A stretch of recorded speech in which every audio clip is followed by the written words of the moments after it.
Sebelum masuk pada firman Tuhan, mari kita berdoa. Bapa di sorga, kami bersyukur kalau kami masih boleh mendengar firman-Mu. Bapa berdoa supaya kiranya Engkau memberikan kepada setiap kami roh hikmat dan wahyu, supaya kami boleh memahami firman-Mu dengan bahasa yang mudah kami mengerti, supaya kami bisa melakukannya dalam hidup kami. Bapa, tolong hamba-Mu, karena sungguh tanpa Engkau hamba tidak mampu. Biarlah kuasa Roh Kudus-Mu boleh bekerja, menjamah setiap kami, menembus ruang dan batas waktu.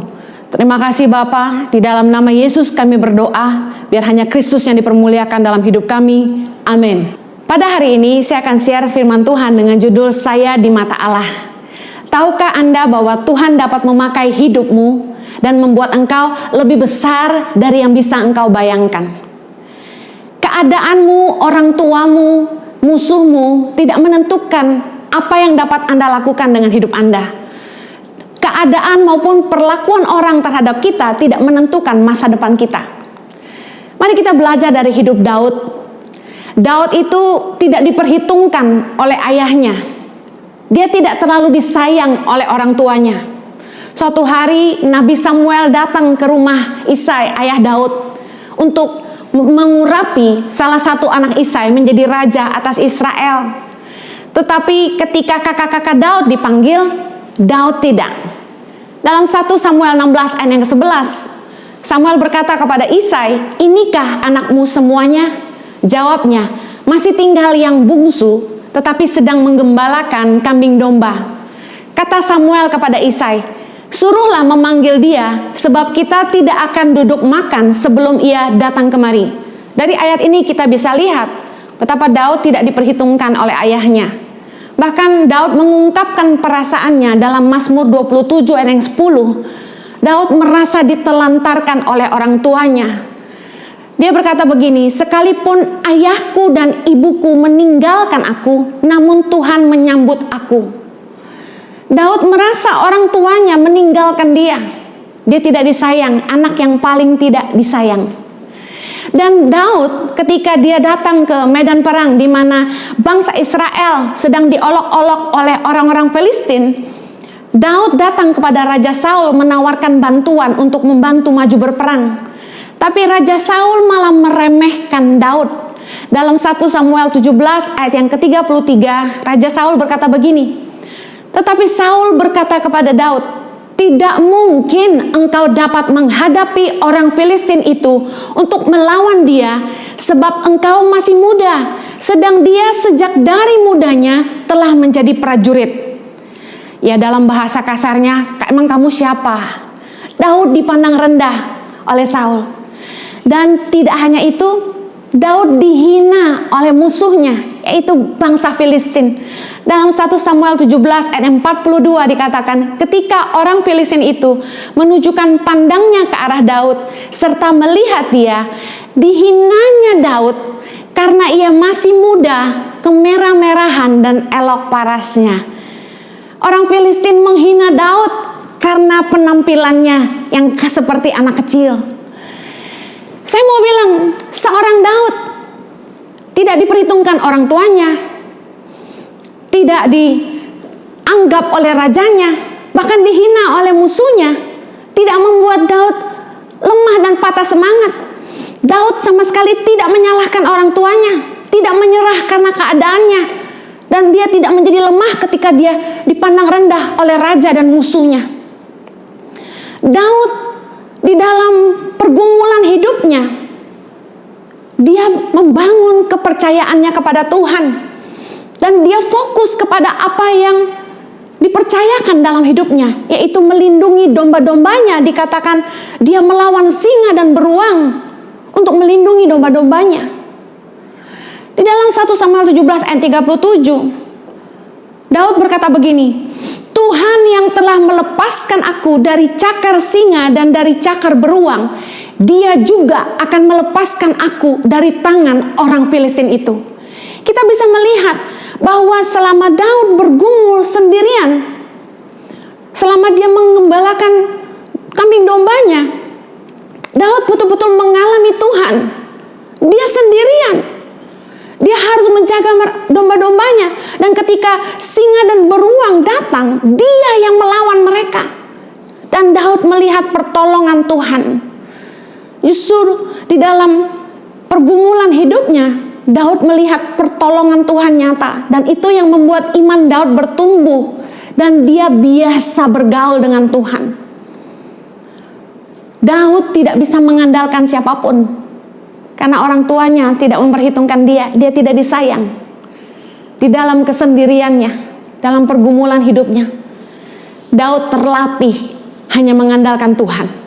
Daud belajar setiap kali menghadapi masalah, dia tidak gentar. Di dalam Mazmur 144 ayat yang pertama, Daud berkata begini, "Terpujilah Tuhan gunung batuku, yang mengajar tanganku untuk bertempur dan jari-jariku untuk berperang." Daud itu tidak lari ketika menghadapi masalah, tapi Daud menghadapinya. Dia percaya dengan pertolongan Tuhan, dia bisa menang, melawan singa dan beruang. Tahukah Anda bahwa semakin banyak masalah yang bisa kita selesaikan dan semakin besar musuh yang bisa kita kalahkan, semakin cakap kita menghadapi persoalan. Banyak orang Kristen mentalnya cengeng, mentalnya pengecut, mudah menyerah ketika menghadapi masalah dan tantangan. Mari belajar dari Daud. Keadaan, perlakuan orang terhadap dia, bahkan orang terdekatnya, orang tuanya sendiri, tidak membuat Daud lemah. Tapi justru Daud bangkit dan menaruh kepercayaannya kepada Tuhan. Saya mau katakan, anak-anak muda, kita nggak bisa pilih siapa orang tua kita. Kita tidak bisa mengendalikan bagaimana orang memperlakukan kita. Kita tidak bisa pasang papan nama di dada kita dan berkata, "Jangan sakiti saya." Kita tidak bisa menghentikan badai yang menerpa hidup kita. Tapi reaksi kita terhadap persoalan yang datang dalam hidup kita menentukan apa yang akan datang kemudian. Berserulah kepada Tuhan dan jangan kepada manusia. Setiap kali menghadapi masalah dalam hidup, pergumulan hidup ini, nomor satu, datanglah kepada Tuhan. Berserulah kepada Tuhan. Jangan cari manusia. Jangan fanatik kepada konseling. Saya mau kasih tahu sebagai hamba Tuhan, konseling tidak menyelesaikan masalah. Jangan mencari tempat pelarian, tempat curhat, cari teman, cari pendeta yang belum tentu mengerti dan tidak peduli sama hidupmu. Belum tentu mereka bisa dipercaya dan bisa memberikan nasihat yang terbaik. Tidak sedikit yang kasih tahu sama saya bahwa pendeta yang dia jadikan tempat curhat malah menceritakan masalahnya kemana-mana. Dengar baik, 1 Korintus 2 ayat yang kelima berkata begini, "Supaya iman kamu jangan bergantung pada hikmat manusia, tetapi pada kekuatan Allah. Berserulah kepada Tuhan, bukan kepada manusia." Ketika kita menghadapi badai dalam hidup ini, belajarlah mengandalkan Tuhan, sumber hikmat kita. Bergantunglah pada kekuatan Allah, jangan bergantung pada hikmat manusia. Saya percaya hikmat dari Tuhan akan diberikan kepada kita saat kita meminta pertolongannya. Because God knows best. Proses hidup yang Tuhan izinkan terjadi dalam hidup kita adalah cara Tuhan untuk mempersiapkan kita untuk tujuannya yang besar. Saya bersyukur Tuhan itu sudah mempersiapkan hidup kita jauh sebelum kita menghidupi rencananya hari ini. Proses hidup itu Tuhan izinkan terjadi untuk menghantar kita kepada rencana Tuhan yang sempurna. Dari kecil, saya terbiasa tidak bisa mengandalkan diri kepada orang tua. Saya pernah cerita di khotbah saya yang lain bahwa orang tua saya meninggalkan saya umur 11 tahun. Saya harus berjuang, dibuang sekolah ke Australia, harus bekerja keras untuk bisa melanjutkan sekolah, untuk membiayai hidup saya. Dan bagaimana saya mengalami begitu banyak kesulitan hidup, punya pemimpin yang mengecewakan, dan justru di saat-saat itulah saya mengalami Tuhan dengan luar biasa. Dan saya mengerti apa yang dialami Daud ketika dia tidak bisa mengandalkan siapapun, ketika yang dia harapkan bisa melindungi dia, tidak ada untuk dia. Biasanya kalau anak kecil itu dibully di sekolah, dia bisa kasih tahu temannya, "Gua kasih tahu bapak gua loh ya." Itu saya nggak pernah bisa. Ketika di sekolah orang tua datang untuk acara anak-anaknya, acara wisuda dan sebagainya, orang tua saya tidak ada untuk saya. Apa yang bisa kita andalkan selain Tuhan? Mungkin masalah hidup saya berbeda dengan masalah hidup Anda. Tapi kita sama-sama tiba di satu titik di mana pada akhirnya kita menyadari tidak ada yang kita bisa andalkan selain Tuhan. Tidak ada yang lebih mengasihi kita lebih dari Tuhan. Percayalah bahwa proses kesulitan-kesulitan hidup, badai yang menerpa hidup kita akan mengasah iman kita, membentuk karakter kita, dan mempersiapkan kita untuk sebuah rencana Tuhan yang lebih besar bagi kita.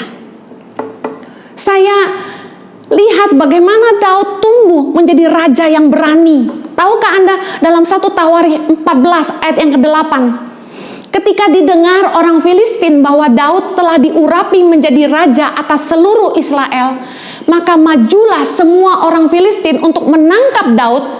Tetapi Daud mendengar hal itu, lalu majulah ia menghadapi mereka. Wow, Daud dengar bahwa dia akan ditangkap oleh orang Filistin. Orang biasanya menghadapi masalah itu lari, tapi Daud justru menghadapi mereka. Mari lihat mental seorang pemenang seperti Daud. Fighter mentality.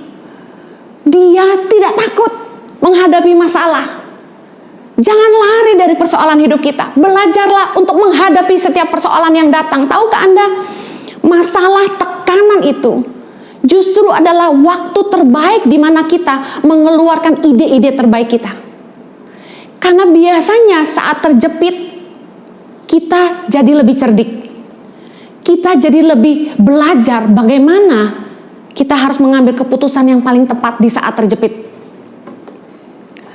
Daud itu terbiasa mengandalkan Tuhan. Makanya ketika dia jadi raja, dia selalu bertanya kepada Tuhan. Dalam 1 Tawarikh 14 ayat yang ke-10, bertanyalah Daud kepada Allah, "Apakah aku harus maju melawan orang Filistin itu, dan akankah kau serahkan mereka ke dalam tanganku?" Tuhan menjawab, "Majulah, aku akan menyerahkan mereka ke dalam tanganmu." Saya ngalami di masa dimana saya nggak bisa mengandalkan siapapun selain Tuhan. Saya selalu duduk dan menyembah Tuhan, dan saya cuma bisa bilang sama Tuhan, "God help me." Tuhan tolong saya. Kadang-kadang di shower, saya kalau nangis sama Tuhan, saya nggak bisa ngomong semua masalah saya cuma bisa bilang, "Lord help me." Saya cuma bilang gitu. Dan saudara tahu, saya terbiasa mengandalkan Tuhan dari kecil. Makanya untuk apapun yang saya harus lakukan, termasuk untuk Tangan Pengharapan, saya selalu mengandalkan Tuhan dan selalu bertanya Tuhan setiap tahun, "Tuhan, apa yang kau mau aku lakukan?"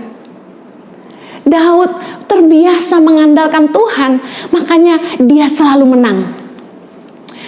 Proses hidup itu membuat kita rendah hati, karena kita tahu semua karena pertolongan anugerah Tuhan.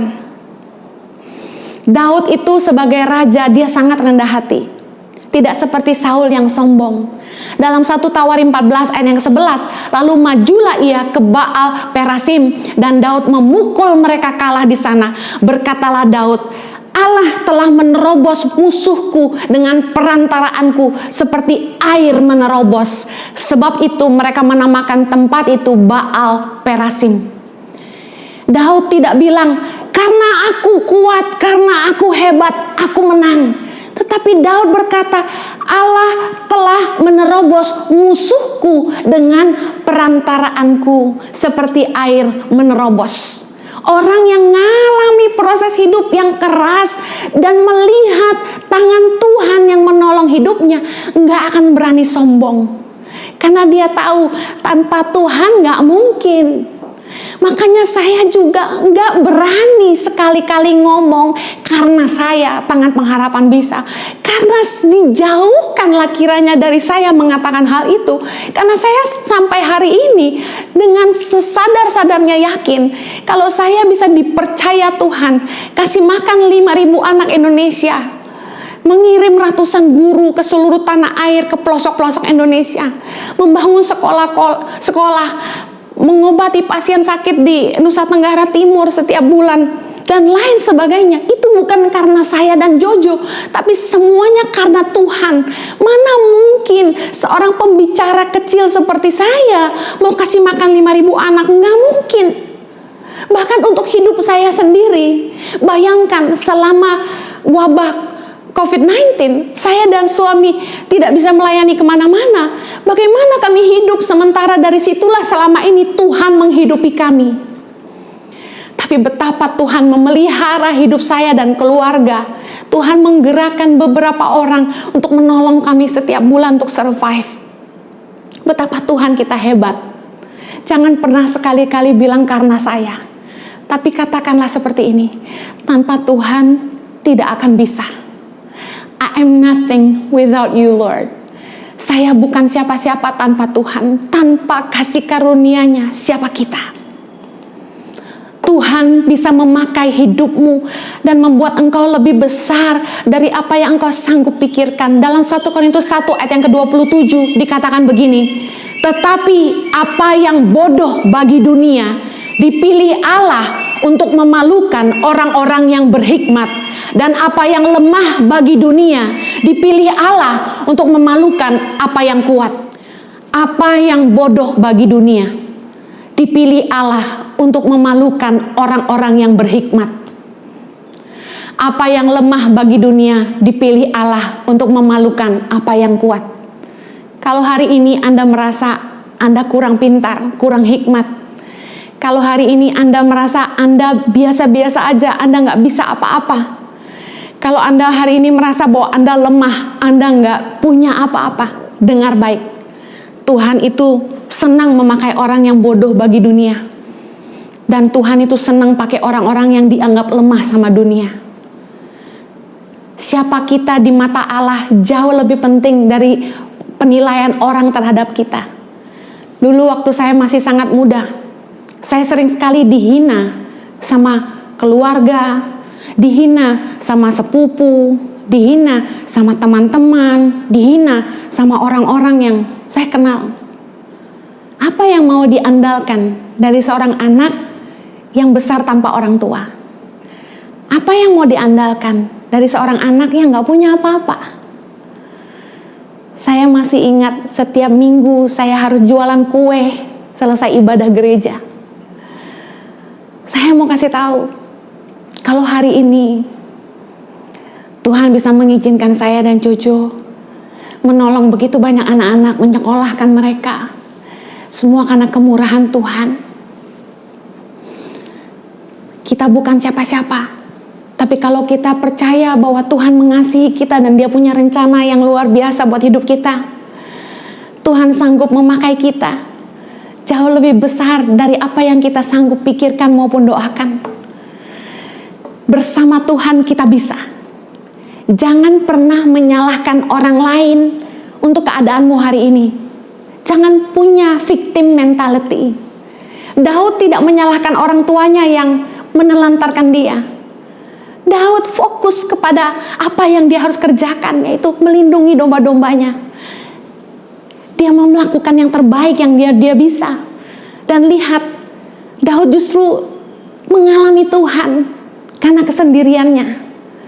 Bersyukurlah untuk apapun yang terjadi dalam hidup kita. Nggak ada yang kebetulan, Tuhan izinkan terjadi supaya kita sendirian dengan Tuhan dan iman kita bertumbuh karena kita mengalami Tuhan. Jangan pernah menyerah sama keadaan. Meskipun keadaan kayaknya nggak mungkin. Saya dulu mau sekolah aja susah. Nyicil-nyicil uang sekolah sampai 1 hari. Nggak punya uang cukup buat bayar uang sekolah.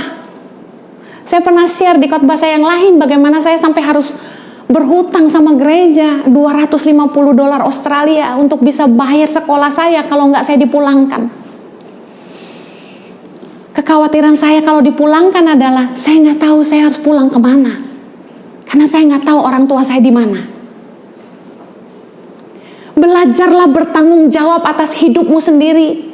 Jangan salahin orang lain, jangan salahin keadaan, jangan menyerah. Bertanggung jawablah atas hidupmu sendiri. Life is not easy, so what? Fight, bangkit, berjuang. Jangan doyan konseling. Saya mau kasih tahu, untuk jadi qualified counselor, orang tuh perlu sekolah, perlu punya pengalaman.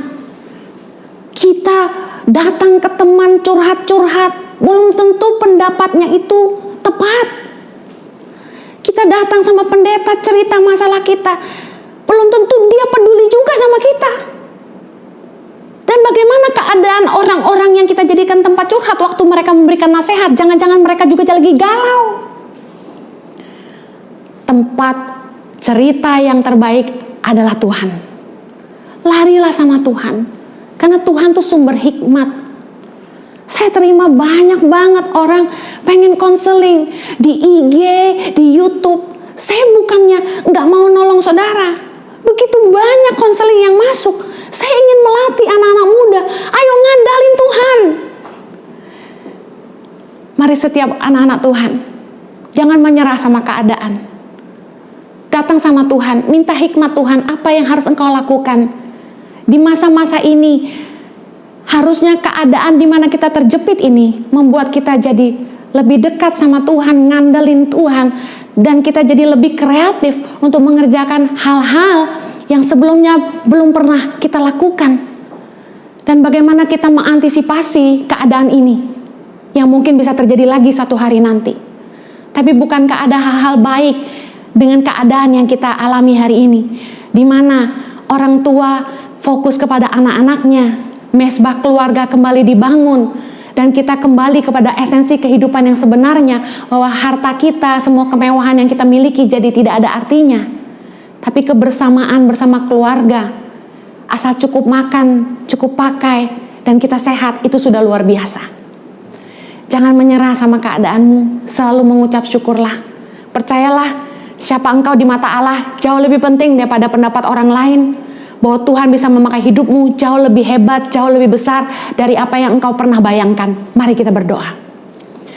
Kiranya kasih karunia-Mu ya Tuhan, menolong kami, memampukan kami untuk bangkit dari keterpurukan. Berikan hikmat kepada setiap kami. Di saat-saat kami tidak berdaya, kami hanya bisa mengandalkan Tuhan. Berbicaralah buat kami. Biarlah roh hikmat dan wahyu Engkau berikan kepada kami, supaya kami boleh mengerti apa yang harus kami buat dalam hidup kami. Bapa, hamba-Mu berdoa berikan kekuatan kepada setiap kami. Dan biarlah masa-masa di mana kami menghadapi badai kehidupan, kami boleh mengalami Tuhan. Karena pengalaman iman dengan Tuhan tidak tergantikan. Terpujilah nama-Mu dalam hidup kami. Pakai hidup setiap anak-anak muda dan setiap orang yang menonton khotbah ini Tuhan. Di dalam nama Yesus kami berdoa.